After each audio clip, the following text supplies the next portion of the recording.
Miss হবে না আপনার পছন্দের টিভি শো। দেখুন জি5 অ্যাপে একদম ফ্রি। তোমার যা যা যে যা যা কথা সবটা শুনবো আমি। জাস্ট একটাই রিকোয়েস্ট, এই নাও, এই একটুখানি চিনি মুখে দাও প্লিজ।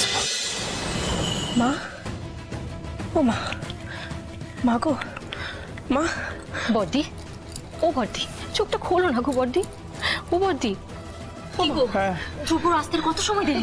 ভাইপো তো নিয়ে আসছে, ডাক্তার নিয়ে আসছে, ততক্ষণে যদি বৌদির জ্ঞানটা চলে আসে। বর্দি, ও বর্দি, চোখটা খোলো।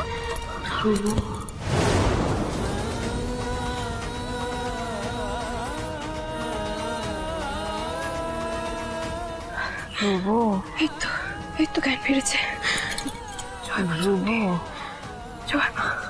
আসুন ডক্টর, প্লিজ কাম। কি অবস্থা, ঠিক আছে? বসুন না প্লিজ। ওনার জ্ঞান ফিরেছে, আপনার কথা খুব বলছিল নাতিবাবু।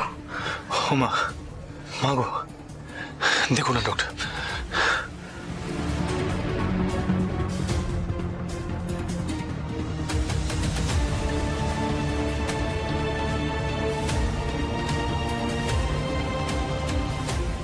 পালস রেট খুব কম, সুগার ফল করেছে। স্বাভাবিক, বৌদি তো সারাদিন কিচ্ছু খায়নি, সুগার ফল তো করবেই। আমি চট করে একটু চিনি নিয়ে আসছি। তুমি দাঁড়াও, আমি যাচ্ছি। কেন এরকম করো মা? কেন খাও না সারাদিন? ধ্রুব, চিনিটা নাও, বর্দির মুখে দাও। মা, আমি খাবো না। হ্যাঁ নাও, মুখটা খোলো দেখি প্লিজ, খাও, হালকা একটু খাও।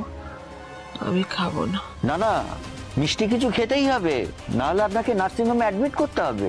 মা প্লিজ জেদ করো না, একটুখানি খাও, নাহলে কিন্তু সুগার লেভেলটা ব্যালেন্স হবে না, সুগার ইনটেকটা দরকার। মা প্লিজ, মা। তুই কি আমার কথা ভাবিস? একটু ভাবিস?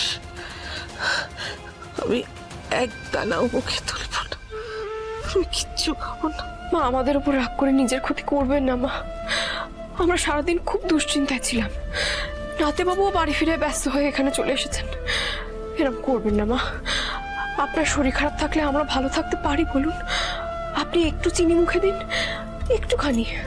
বললাম তো আমি কিচ্ছু খাবো না, সবকিছু কেমন এলোমেলো হয়ে গেল। ঠাকুর, আমার ছেলেটা যেন কিছু না হয় ঠাকুর। ধ্রুব, ডু সামথিং, ওনার অবস্থা ক্রমশ খারাপের দিকে যাচ্ছে। কিছু খাবো না। নার্সিং হোমে নিয়ে যাওয়া টাফ হয়ে যাবে যদি উনি এখনই কিছু মিষ্টি না খান। Yes doctor. মা, তুমি আমার পরে রাগ করো, তোমার যা যা যে যা যা কথা সবটা শুনবো আমি। জাস্ট একটাই রিকোয়েস্ট, এই নাও, এই একটুখানি চিনি মুখে দাও প্লিজ মা। আচ্ছা ঠিক আছে, আমি কমিয়ে দিচ্ছি, এ না, অল্প একটুখানি।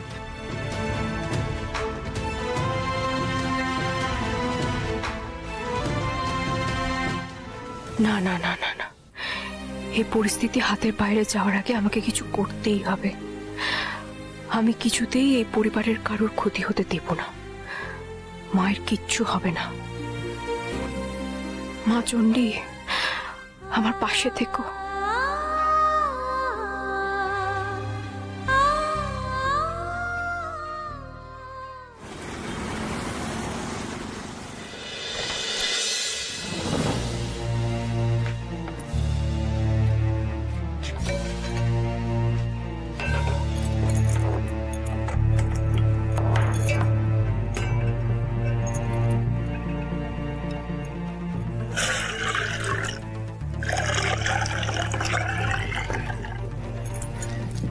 গোবিন্দভোগ চালটা কোথায় গেল?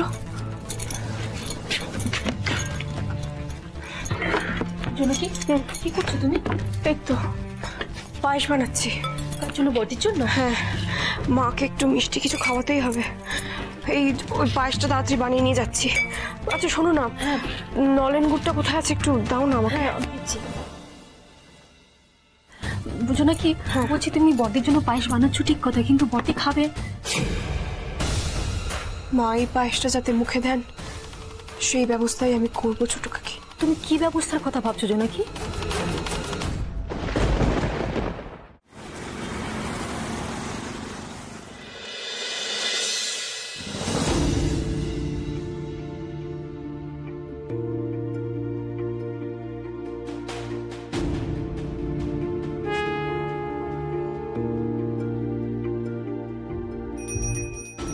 ঠাকুর, মাকে এই পায়েসটুকু খাওয়াতেই হবে, না হলে যে মানুষটা আরো অসুস্থ হয়ে পড়বেন।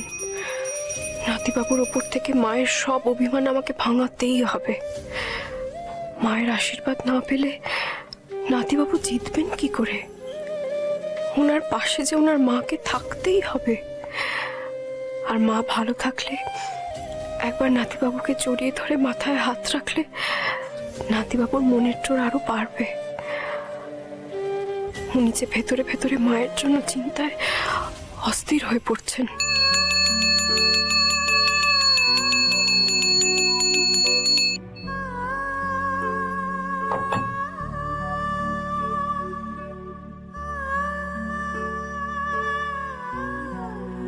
ঠাকুর, তোমার নামে পুজো দেওয়া এই পায়েসটা যেন মা মুখে দেয়, এছাড়া আমার আর কোনো উপায় নেই। সোনাকি, তুমি এই পায়েস বড়দিকে খাওয়াবে? হ্যাঁ ছোট কাকি, এবার দেখি মা ঠাকুরের প্রসাদ কি করে না খেয়ে থাকতে পারে। জোনাকি বিশ্বাস যখন বলেছে এই পায়েস খেয়ে মায়ের উপোস ভাঙাবে, তখন তাই করবে।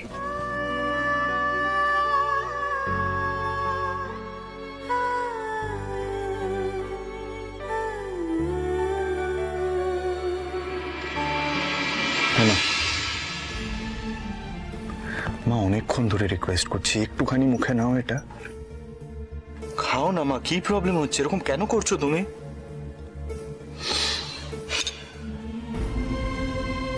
পরিষ্কার করে একটা কথা বলো তো, তুমি আমার কথা শুনবে না শুনবে না, কোনটা? শুনবেন,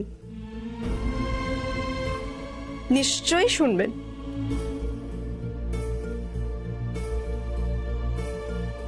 এই পায়েসটা আপনাকে খেতেই হবে। মুখে চিনি নাই দিতে পারেন, কিন্তু ঠাকুরের পায়েসটা আপনাকে খেতেই হবে। ছোট কাকি, এটা একটু ধরো তো।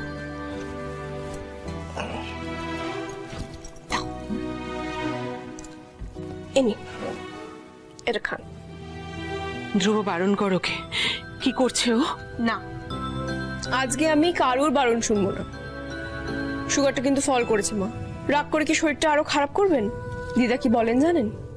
দিদা বলে যে রাগ করে খাবার কোনোদিন ছড়িয়ে দিতে নেই, আর ঠাকুরের প্রসাদ তো নয়। এবার বলুন, ঠাকুরকে দেওয়া পায়েস আপনি খাবেন না? খেয়ে নিন এটা। ও, খাবেন না তো? ও ছোট কাকি, হ্যাঁ একটা চামচ এনে দাও না। হ্যাঁ, বলছি এই চামচটা ইউজ করো না, এটা ঠাকুরের প্রসাদ।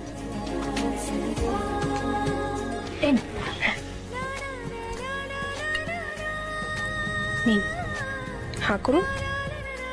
ঠাকুরের প্রসাদ আমি কি করে অগ্রাহ্য করি? জি5 ডাউনলোড করুন আর সব এপিসোড দেখুন একদম ফ্রি।